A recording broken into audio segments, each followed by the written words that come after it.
Good morning. It is Sunday. I slept in my mascara. I can't believe I'm starting this series this way because y'all are seeing me at my absolute worst, but that's honestly kind of the point of this YouTube thing that I'm doing. Did I say my name is Hannah? I don't remember. I have been struggling very heavily with executive dysfunction, probably like, I don't know, for the majority of my life, but I didn't discover that until recently. I'm gonna wash my face real quick. I have this little headband I got at TJ Maxx. I used to think they were so stupid, and I was like, why do people get those? Like, that's so just for like the aesthetic of a get ready with me video, but like I actually love it. So anyway, executive dysfunction. I've struggled with it my whole life, but in the past couple of years, I've been really down bad, and I've been trying to get to the bottom of like, okay, why am I struggling and how do I heal? And it's been honestly quite embarrassing. I'm using the Medicube PDRN Pink Niacinamide Whip Cleanser. This is the one that low-key looks like bubblegum on your face. I'm obsessed with it. But anyway, I have just been on a journey for the past 2 years to discover how, look at that, that's literally insane.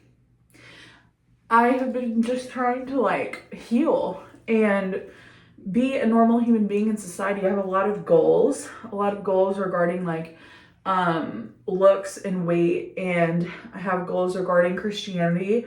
I'm a Christian, I love Jesus, but I struggle with my relationship with him and consistency. That's the number one thing that I struggle with as someone with executive dysfunction is consistency.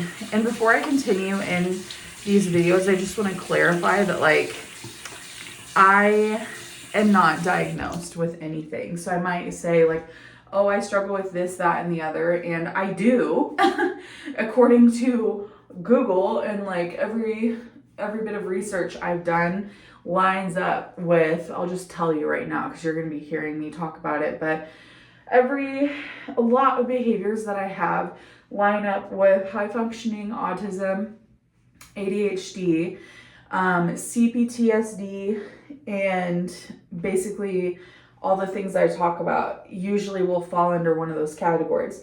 I'm not claiming that I have any of them, but I might like casually throw them out there when I'm like, okay, this is how I'm feeling, and why I feel like I can't do this specific thing.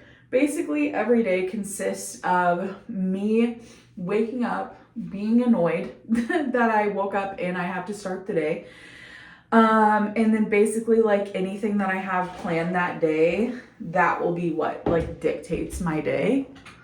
I'm gonna brush my teeth right now. I actually got this toothbrush, Dr. Plakta's mouthwashers, from Amazon, and I was just trying to get a toothbrush and I didn't feel like going to the store. Amazon Prime is my best friend, especially as someone who struggles with all the things that I just mentioned. And it literally said best brush, and you basically get a brush and a floss in one. And I'm like, yeah, the frick right. Yeah, right. But when I tell you, it feels like I flossed after I use this. I literally have to be gentle because it like will hurt if I don't. I feel like these vlogs are going to consist of like, I might make, oh my gosh, I chipped my tooth a while ago, and every single time that I see it, it kills me. These vlogs, I'm gonna make a lot of them. I'm going in with Supergoop Play Everyday Lotion because my face is beginning so red from the sun. I might make like 2 or 3 vlogs in one day, and it's gonna be the same day, and I'll mention that, but because I cannot, it's very difficult for me to go an entire day and remember to pick up the camera. So I'm just vlogging my Sunday morning. I worked last night at my second job. That is one of the things that I do to cope, is I have one part-time job that is my regular day job. I work consistently Monday through Friday, but I work from 1 p.m. to 5. So it's only 4 hours a day. And I do ABA therapy work with kids, which is just like kids with autism, about once a week, if not more, depending on like if I want extra money. I will go into Amazon and I work Amazon Flex, but I work like at a warehouse. So I do stow, which is just like basically sorting packages and organizing stuff. It's very easy, and those are also only 4-hour shifts. I did used to work full time. My first ever full-time job was Amazon, and it was 4 10-hour shifts per week. So it came out to 40 hours per week. And I had never been so depressed and anxious in my life at that point. I had also just moved to Idaho from California. And I lived in California from age 13 to 21. And so California just feels like home to me. I had to move here because I had moved to Southern California to do Bible college after I lived in Northern California, like East Bay, for like 8 years because I felt really called to do this Bible college. It's called Oceans College in Orange County. And I lived there for 3 years, and God provided like every step of the way. But man, it was so difficult financially that I felt like I was crashing and burning mentally because I always just felt like I could not breathe financially. I kind of was forced to work part-time since I was in the college. Obviously, I would have worked full-time if I could have. If my college hours would have allowed for it, because it was so expensive to live there that working part-time was just not it. And I was also working at a pizza place called Mod Pizza. So it just, yeah, I really loved that season of my life. And that was the previous season that I was in. And then I got to a point where after I graduated 3 years of that Bible college, I could not find a full-time job anywhere.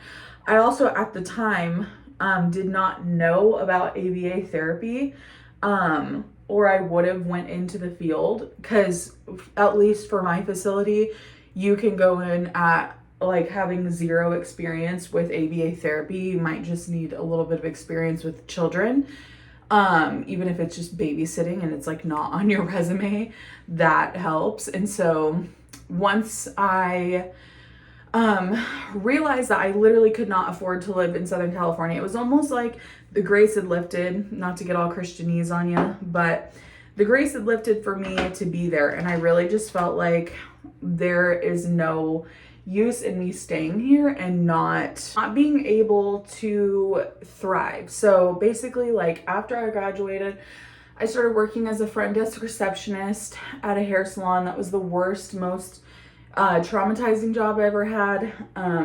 Don't ever work there. I want to name drop them, but I'm like, that's not very Christian of me. I ended up praying a lot, and I just felt peace around moving to Idaho. It was spiritual peace and almost like a lifting of like a weight off of my shoulders that was like, okay, like you can move. Like I'm giving you this, like you're allowed.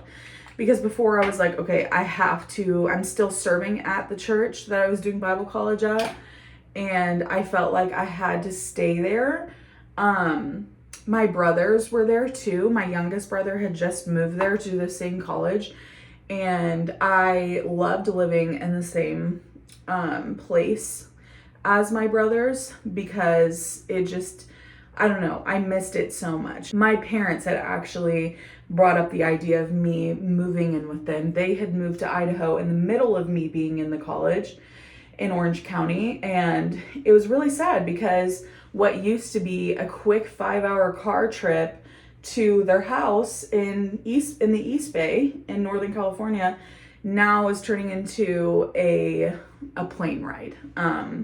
And so it made it much more difficult to visit, and I just felt like entirely alone. I don't know what it is. I might be 24, but I'm a family girl. Like I want my whole family together so bad, and it makes me so sad when they can't be. But so I felt peace around leaving Southern California. I wasn't happy about it, but I knew that something needed to change because I couldn't find full-time work anywhere, not even bottom of the barrel, like nowhere. I ended up moving here, and then the first job that I got was Amazon full-time.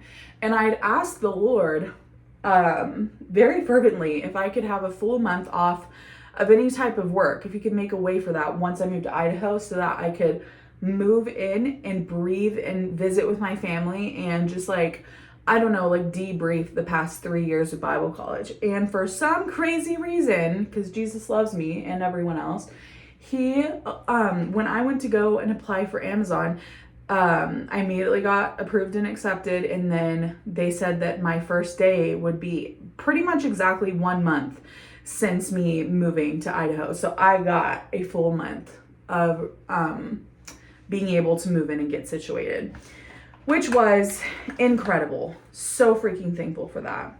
So then I work at Amazon for 9 months, and about month 7 is when things for me mentally were just so bad that I was like, am I supposed to be here? Like, this does not feel like, I don't know. This doesn't feel like any other season of life I've been in.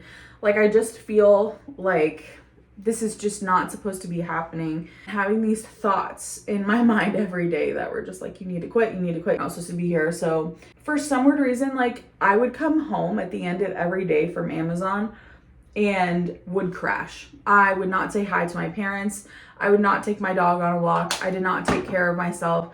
I wouldn't, clean my room, pack my lunch for the next day, wouldn't shower. I would hold off everything until the very last minute. And I feel like this is where the executive dysfunction part just started getting so bad because my nervous system was all out of whack from working there. I would work from 7:30, oh my God, owie.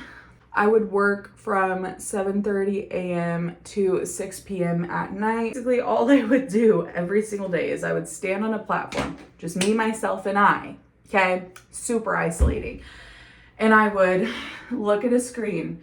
It would say boots. I would turn to this giant robot full of inventory, and they all move around on this floor.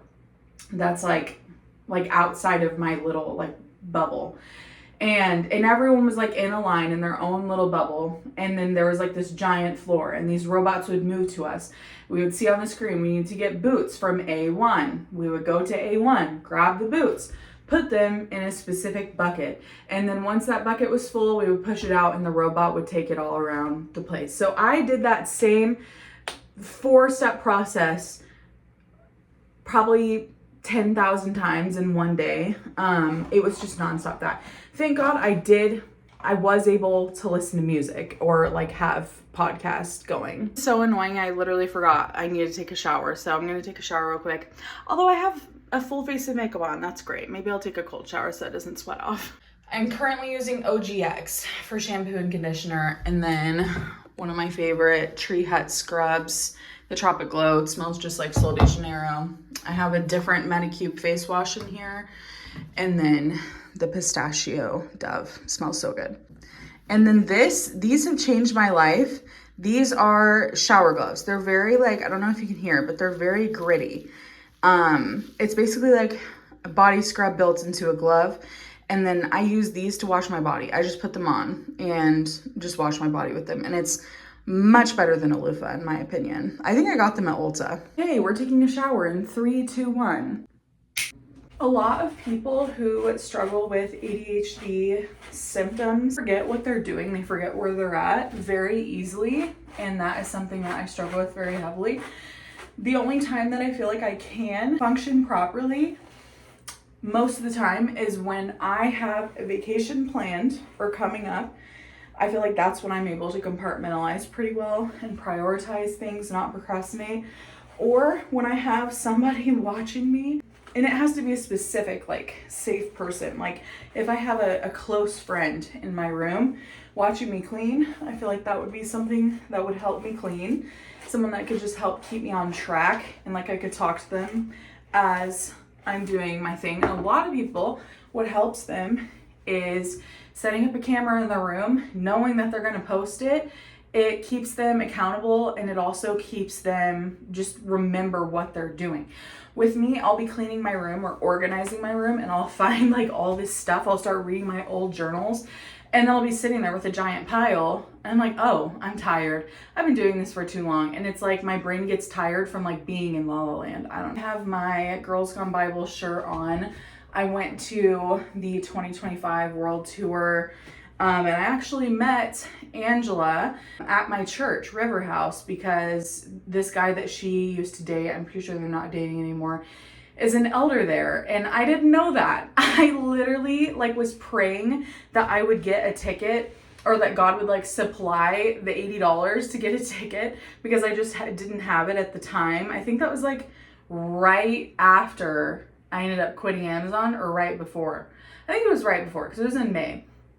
I don't know. And I was like praying so much, and I was about to get the ticket in faith. And then I go to church the same weekend that I almost got the ticket in faith. And it's my parents' first time coming to my church. I have them with me. I'm excited for them to experience it because I love my church so much. And I see somebody turned around, and it looks exactly like her silhouette. And I turn around, and in the corner of my eye, I see the side of her face. And I'm like, oh my gosh, wait, what? And so I literally walk over there, because like, I'm just like, what is that, Angela? And there's like someone literally like bodyguarding her and in a conversation. And I look at him, and I'm like, is that Angela? And he's like, yeah. And I'm like, what is she doing here? And he's like, she goes here. And I'm like, and so I just kind of was like, I like left that conversation because I was like, I don't want to like invade. But she ends up sitting right next to my family. And so I talked to her, and I was like, hey, like, I really want to come to your show. Like, I'm about to buy a ticket. And she's like, oh my gosh, you should. And we get in this conversation, and long story short, she ends up giving me a ticket for free. And I end up sitting next to her family. That goes to show God loves you, and he hears your prayers, and he is just so cute. Like, that is fully the Lord. Like, tell me why. I was just like, I ended up discovering them while I was down bad, with my consistency, with my relationship with God. And I just started watching their videos, and I felt like I could breathe when I watched their videos. Next part of my routine, this is so nice filming, because I literally can remember everything that I'm supposed to do because I'm recording it. Grabbing my flour, because I gotta feed my sourdough starter. This is my sourdough starter. I named him Stanley. He's very, very hungry. I haven't fed him in like 3 days, but I've made several loaves with him. When I was in my itching to be creative phase, I like kind of was trying to think of like different hobbies to get into so that I could like be fulfilled creatively. And I kind of felt like my TikTok feed kind of turned into all these people that had different hobbies. And one of those hobbies that a lot of people had was sourdough.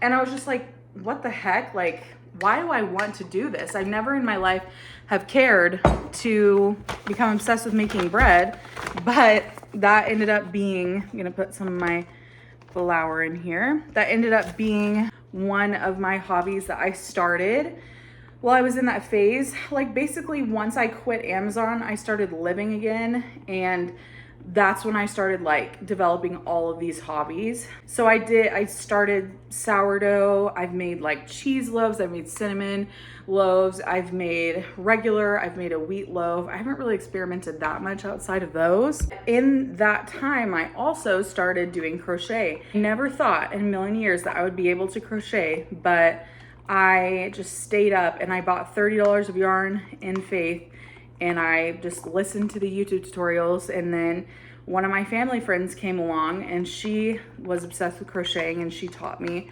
all that she knew. And so now I crochet, and I make sourdough, and I make videos, and I feel like a person again, you know, now that I'm not working full-time at a job for robots. I feel like a person. Okay, yeah, so that's what our sourdough starter is looking like now that she's not hungry. You know they're not hungry when they're a little bit thicker and like pancake batter. I think these videos are gonna be really good for me because a lot of times I'll get to the end of the day and be like, man, I literally did nothing. But now I have these videos to like just keep me on track. If it weren't for me recording right now, I would be laying down somewhere in the house. All right, we are gonna do some laundry now. Anyway, I was saying I feel like the only way that my brain can focus is when I talk about what I'm doing and what I'm about to do as I'm doing it. I'm gonna use a little OxyClean Tide Pod situation. I think I'm gonna put 2 in there. That's a pretty big load. These, I actually want to eat one because they smell like Nerds Gummy clusters. Don't eat them, you shouldn't. But they smell so freaking good.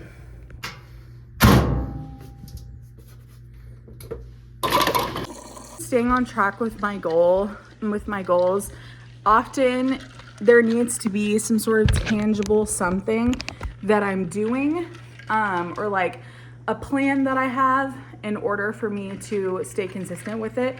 So like in 2 weeks, my parents' friends, and my family friends and I are all going to this lake, and we're having a lake day. And so I decided I'm going to use that as motivation to kind of kickstart my next goal. But I tend to have very much like over the top thinking, and I will be like, okay, like an extremist type of thing. So I might say like by my birthday, I want to have read the Bible and lost 60 pounds. My birthday is December 20th and we're in July right now. Lost 60 pounds, like read the whole Bible, you know, like fixed everything in my life, like just all this stuff. But something that helps me is planning little trips and little things and then making little goals in between those times, and that just helps me stay on track and do what I want to do. So one of my goals in the next 2 weeks, obviously I want to have a little miniature glow up, but I have not been drinking that much water or like keeping track of it, and I want to do around 2 gallons or a little bit under, just to like really get my skin glowing, and honestly like help with the food noise a little bit.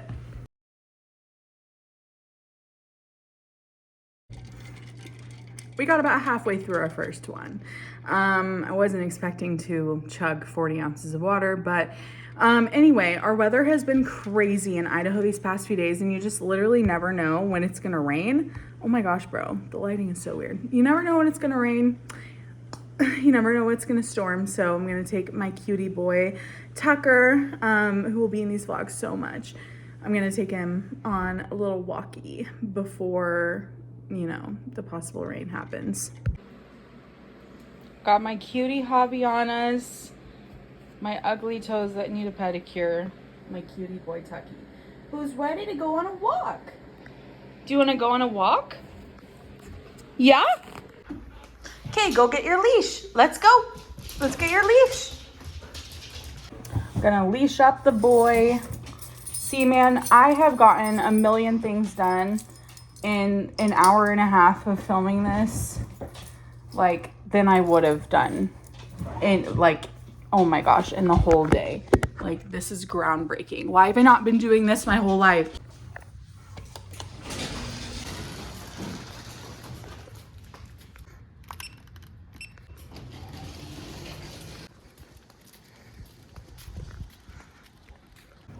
Usually on my walks with Tucker, I am filming TikTok videos.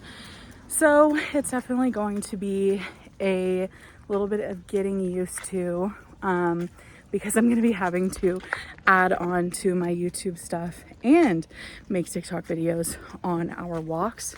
I am so excited for this new season. I don't know if anyone else feels this way, but I feel like, oh, good morning. I feel like I am constantly cleaning my room, and literally every single time that I clean my room, it's like, it feels like it's an all-day project that goes into the next day, and I just feel like I can't get it under control.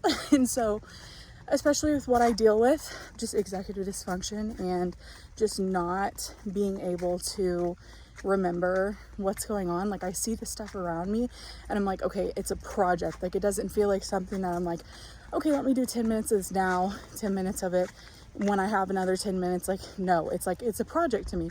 So in my mind, I have like 50 projects lying around and I have to just choose which one to pick up. So the easiest thing for me to do is escape and just go and doom scroll on TikTok, or do something that I don't actually need to do, that's not actually on my to-do list. So I need a lot of like visual cues and reminders. A lot of times I will look at every issue that I have and struggle that I have in my life and say like, man, you know, it's going to take me at least a year to make a dent in any of these problems, to make it look like I've been working on them. But instead I'm choosing today, I'm choosing to change that rhetoric and think of it as a day-by-day process. So today I'm changing, today I'm growing, and today I'm healing and turning into the person that God has created me to be. So this marks day one that I'm fully stepping out of the struggle bus, if that makes sense, and taking control of just all the things that I've let fear hold me back in, and you know, just letting myself succumb to all the pressures of this life, just feeling like I have to be this perfect person and I can't come out and talk about what I want to talk about and post until I am that perfect person. But I think no better way than to bring others in on the journey with you. I feel like I'm just saying a bunch of word salad, but you know what I mean. Bring others in on the journey with me, because if I'm struggling with this, I'm obviously not the only one. I'm not special. There are lots of people all over the world that struggle with everything that I'm dealing with right now. So take this as your sign. Every single day is a good day to start your healing journey, and you don't even have to think about it as starting. Think of it as just like, okay, today I'm choosing healing instead of choosing suffering, because it is a real thing. You really can, like I've been doing for the past couple of years, you really can wake up every day and choose to give into those negative thoughts of like, why am I like this? And eventually they get so dark that they have to come out, because they can't just stay in you forever. They end up manifesting into different things that affect your daily life and affect people around you. You can choose to listen to those thoughts, and it almost feels like validating when you do, because you're like, okay, now people see me, now people can hear me and understand what I'm going through. But the more that you choose to let those thoughts dictate and control your life, the more that you will suffer, and the more that you will just feel so alone, all in the name of being heard and seen and validated. And it's just so not worth it. Like, I went through that this week. I feel like was like the mountaintop in a bad way experience of dealing with all these things that I deal with. I felt so alone, so much like, oh shoot, no, Tucker, there's like a snake hole. And I dropped his leash. Okay, we're back from our walk. I'm going to try and chug the rest of this first Stanley, and I got 2,543 steps. That is another goal of mine, is to do 10,000 steps a day for this next 2-week stretch. I'm kind of just using it as like a kickstart to just live my life having healthy habits.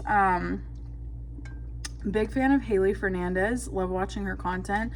I live for what she preaches. I'm about to cook lunch. I didn't eat breakfast today because I had no appetite because I worked so late last night. We're going to have some squash and zucchini. We're going to saute up some mushroom. I have an onion in here somewhere. Oh, we're going to chop up some green onions. I'm gonna cook up some chicken too. I am also getting in the habit of cooking more. When I was just in my all-time peak of depression, literally was going to a fast food place just to grab something every single day, and that would be like the one meal that I had, and then I would just snack on absolute crap. Big believer that Whole Foods will help your mental health. So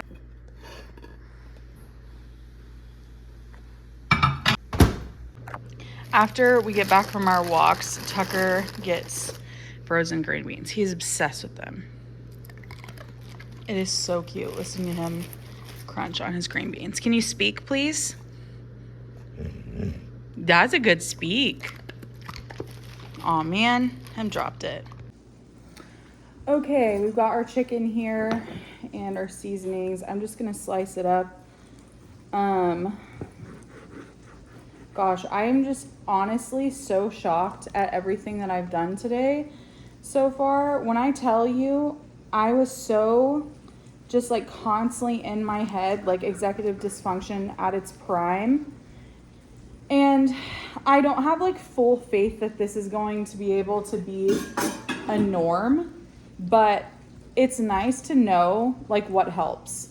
It's nice to be able to be like, oh, okay, it helps me when I blog my day, and I can get a lot done when I am recording every minute of it.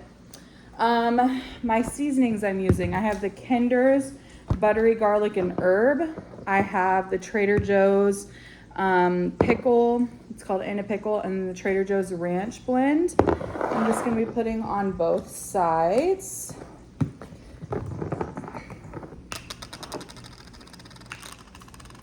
The pickle one is so tasty. I love it. It is a little strong though, so I kind of have to be careful with it. We have our buttery one. I want to say I learned that apparently white people don't season their chicken enough. And ever since I heard that, I started seasoning my chicken more. It actually has tasted a ridiculous amount better. And I talked to my mom about that, and she was like, Hannah, you're putting way too much seasoning. Like, what are you doing? And I'm like, no. Trust me. Apparently it's something we've been doing wrong this whole time. And she's like, whatever, you're ruining it. And I actually was making the chicken for her. And then I bring it to her. She's like, what did you do differently? This is so good. I can't cook this good. I'm like, you just need to have a heavier hand. This is the ranch. Yeah. Have a heavier hand on your seasoning is what I learned. Don't go too overboard, but just do gradually a little bit more than you normally do. And you will be thoroughly surprised. Or happily surprised. I don't know. You know what I mean. Okay, now we're gonna put our chicken in. I like to use bacon grease when I'm cooking chicken because it just makes it taste so much better. It's a little southern cooking hack. Whatever I don't eat of this, I'm giving to my parents because I'm trying to get in a good habit of cooking every single day.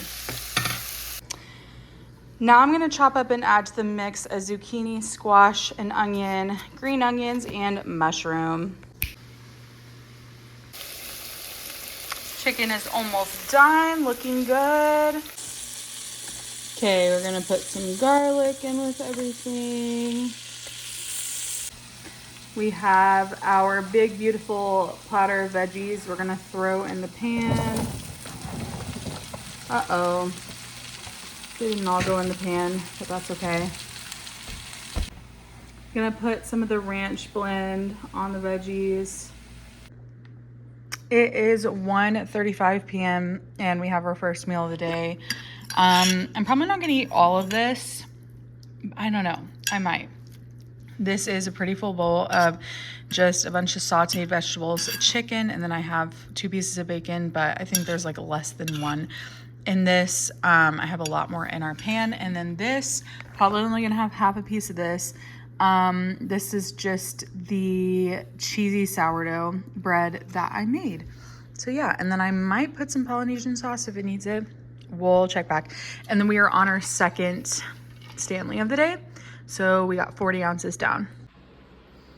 I almost ate half of this piece of bread, and then I ate about half of the serving that I showed you guys in my bowl, but I put it in the fridge and forgot to film it. I have been in my bed for the last hour praying that this cramp would freaking pass, but it won't. I've been laying here for way too long. I don't know what I'm gonna do after this, but I'm gonna have to make another vlog for today because the day is not over. We've been so productive today so far. I'm so proud of myself. I feel like I have a new thing, and that is vlogging. I really enjoyed this. I'm posting the same day that I made it because I just got done editing. So I'm going to add this video to it and post it. and hopefully it goes over well. Thank you so much for watching. Please subscribe, leave a comment down below, tell me what you'd like to see more of, and I will see you tomorrow.